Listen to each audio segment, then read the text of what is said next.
Mauni ang sitwasyon karon diri sa NFA Maramag Bukidnon. Alas 2 pa lang sa kadlawon. Grabe nakadagan ang tawo nga naglinya para sa tag 20 nga kilo nga bugas. So good morning sa tanan. Nata karon diri sa NFA Maramag. So kung nyo makita, naglinya ang mga katawhan sa Bukidnon sa tag 20 nga kilo nga bugas. So ang uban ani kagahapon pa 2 days na kagahulat. So antod karon nagdalas lang mga sako. Luoy kay kahimta kay diri na nagatulog. Naghulat in taon sa makaayom-ayom og tag 20 nga kilo. Naabot naman mo, ano magkakit ng pinupan.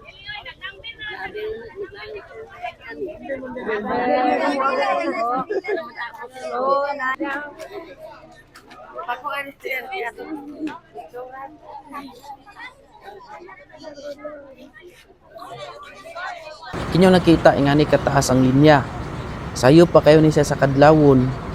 Pero ang linya sa mga katawhan grabe na gid kataas para lang maka-avail, makapalit sa bugas nga tag 20 diri sa Maramag Bukidnon. NFA Rice diri sa NFA building. Ang uban ani nagikan pa kini sila sa lagyo kayo nga mga lugar. Ug kung inyong makita ang uban diri na gid intaw nangatulog kay kagahapong adlaw wala sila makapalit sa maong bugas. Kabuk ang baho kagahapon nanay.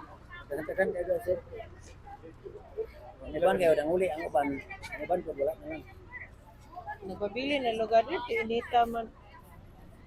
Dalag mga sako. Ay, wala naman yung makatlaw meron niya.